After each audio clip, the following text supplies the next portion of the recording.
Zeus. Part 1. Rise of the King, from the age of Titans to the throne of Olympus, the age before order. In the beginning, there was no lightning splitting the sky, no thunder rolled across mountain tops to announce divine authority.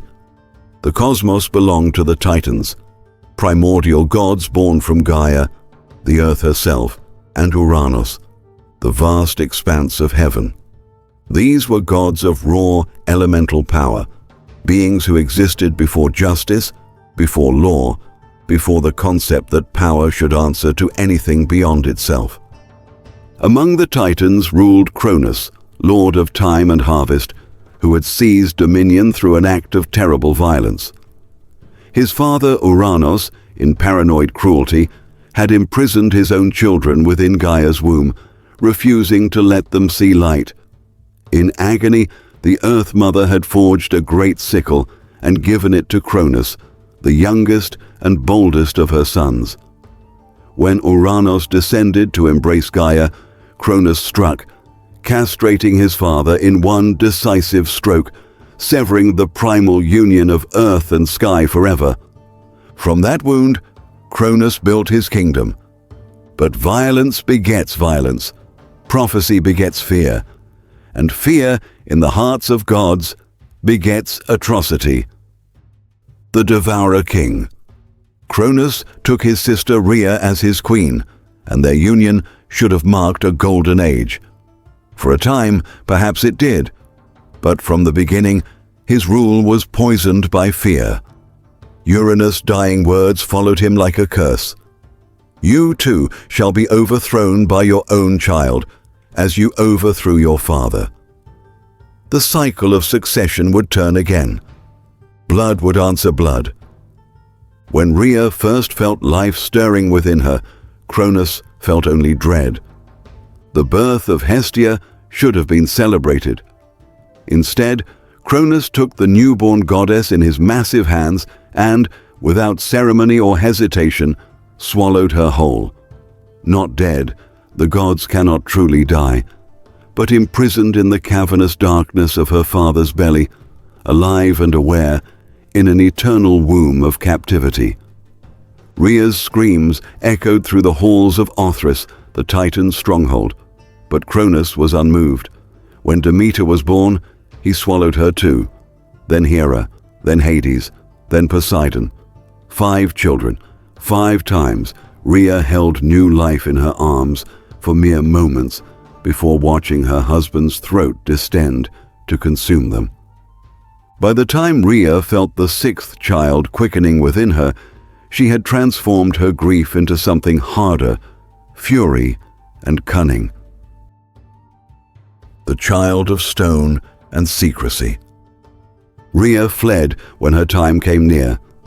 Under cover of night, she traveled to Crete, to a cave on Mount Ida where the earth sang with ancient power. There, attended by nymphs and protected by the warrior spirits called the Curetes, she gave birth to a son. She named him Zeus, Bright Sky. The infant's cry should have alerted Cronus, but the Curetes clashed their spears against their shields, drowning out the sound with martial thunder. The nymphs, Adrasteia and Ida, nursed him on the milk of the goat Amalthea and fed him honey from the sacred bees. Some accounts say eagles brought him ambrosia. Others claim he suckled directly from Gaia herself, the Earth Mother. Rhea returned to Othrys with a stone wrapped in swaddling clothes. When she presented it to Cronus, the Titan king barely glanced at the bundle before swallowing it whole. In his paranoia, he had become careless. In his certainty, he had become blind. The stone sat in his belly with his living children, and he believed himself safe. He was mistaken. The cup of destiny. Zeus grew to manhood in secret, raised by those who remembered the cruelty of the old order and dreamed of something better. The nymphs taught him wisdom. The Curetes taught him strategy. Gaia herself whispered to him of justice, not the justice of might alone, but the justice of rightness, of cosmic order, of a world governed by something more than raw power and fear. When Zeus finally descended from Crete, he was not yet the thunder wielder of legend. He was simply a young god with burning eyes and a terrible purpose. He came to Othrys not as a warrior, but as a cupbearer, disguised, humble, patient. He gained access to his father's halls through cunning, not force. The draught he offered Cronus was mixed by Metis, the Oceanid goddess of wisdom and Zeus's first great ally. Some say it was wine mixed with mustard and salt. Others claim it was simply nectar laced with inevitability. Cronus drank deep, suspecting nothing. Then his stomach convulsed. The stone came first, retched up and cast aside, later to be placed at Delphi as the omphalos, the navel of the world. Then came Poseidon, gasping and furious, his beard already dark with rage. Hades emerged pale and grim, his eyes adjusted to darkness. Hera came forth regal even in her disgrace. Demeter stumbled out grieving, and Hestia the eldest emerged last, her dignity intact despite her long imprisonment. 5 gods stood before their father, liberated, and with them stood Zeus, the 6th, the one who had never been swallowed. Cronus looked upon his children and knew his kingdom was ending. The war of heaven. What followed was not a battle. It was a cataclysm. The Titanomachy, the War of the Titans, raged for 10 years, a decade of combat that shook the foundations of existence itself. Mountains were hurled like stones, seas boiled. The sky itself cracked under the weight of divine violence. This was not merely a dynastic struggle. It was a war between 2 visions of cosmic order. Cronus rallied most of his siblings to his cause. Atlas, the mighty bearer of burdens. Menoetius, proud and violent. Iapetus, ancient and implacable.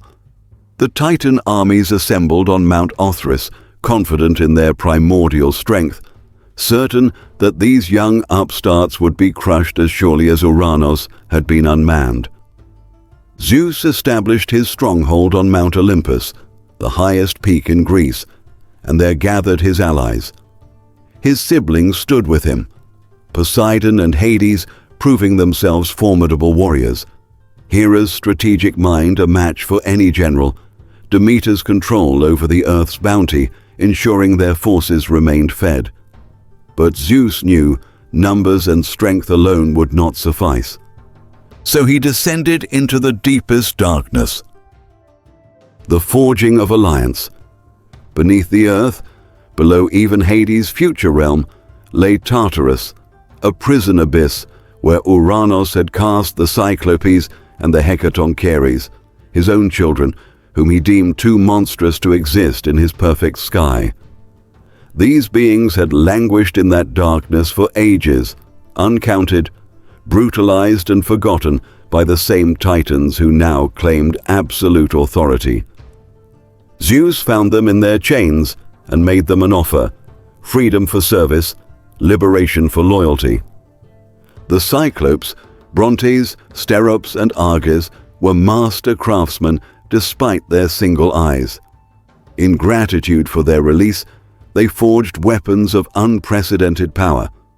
For Zeus, they created the thunderbolt, not merely lightning, but concentrated cosmic authority made manifest. For Poseidon, the trident, dominion over all waters and earthquakes. For Hades, the helm of invisibility, the power to move unseen, to be death itself, creeping inevitable and unnoticed.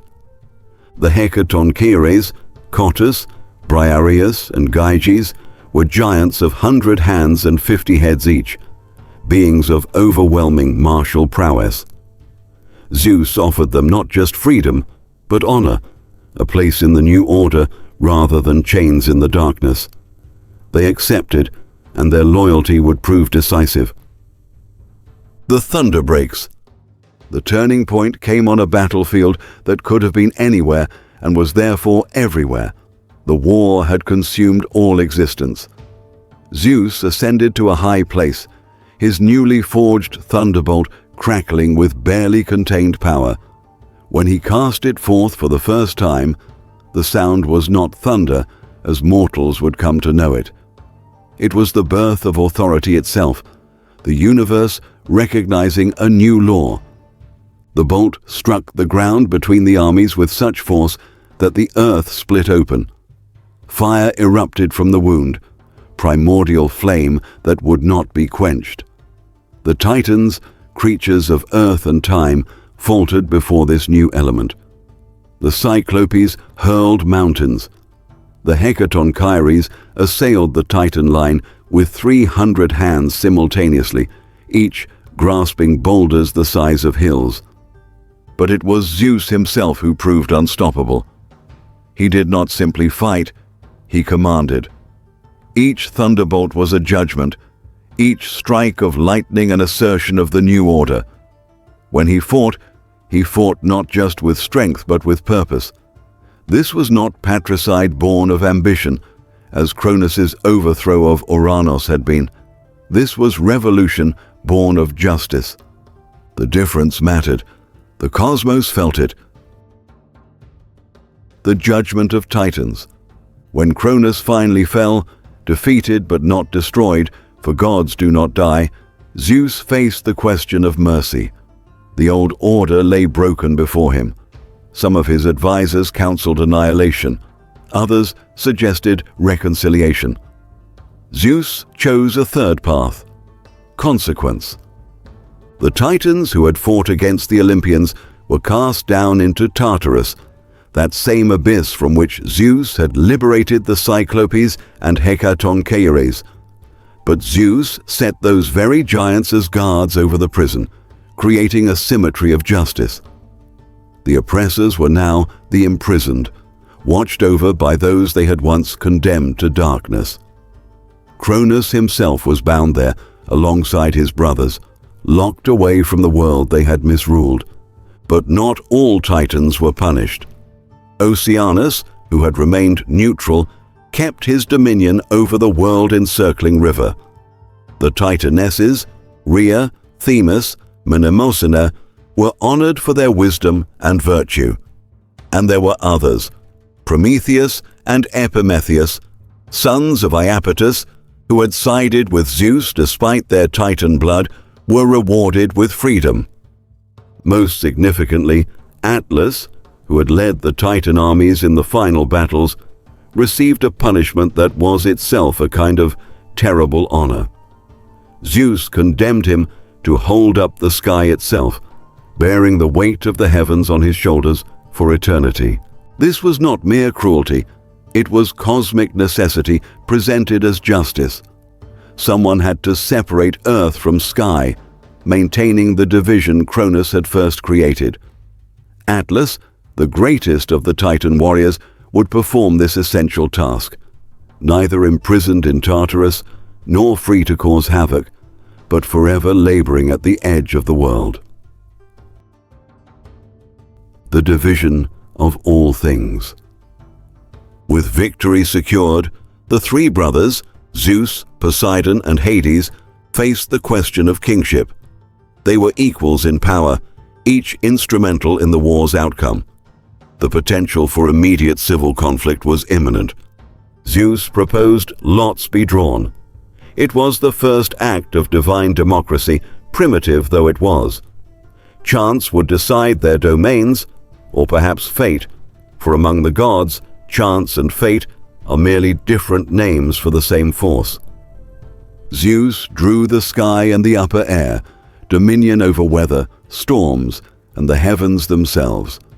More importantly, he claimed Olympus as his seat, making himself king of the gods by virtue of position and the natural authority that came from wielding the thunderbolt. Poseidon received the seas, all waters, from the gentlest stream to the raging ocean, and the earthquakes that stirred beneath them. Hades was given the underworld, the realm of the dead, the hidden wealth of the earth, and dominion over all that lies beneath. The earth itself and Olympus were declared common ground, belonging to all three. It was a division born of necessity rather than desire, and none of the brothers was entirely satisfied. Poseidon would chafe at Zeus's presumed superiority. Hades would resent being cast into eternal darkness while his brothers enjoyed the light. But Zeus had claimed the high ground in every sense, the literal heights of Olympus, the symbolic power of the sky, and most crucially, the thunderbolt that made his will irresistible. The age of the Titans was over. The age of the Olympians had begun. Zeus took his seat on a throne of gold and storm clouds, master of heaven and earth, the king who had ended tyranny by overthrowing his father. He gathered the gods around him, his siblings, his allies from the war, and others born from various couplings of the divine. He established councils and hierarchies.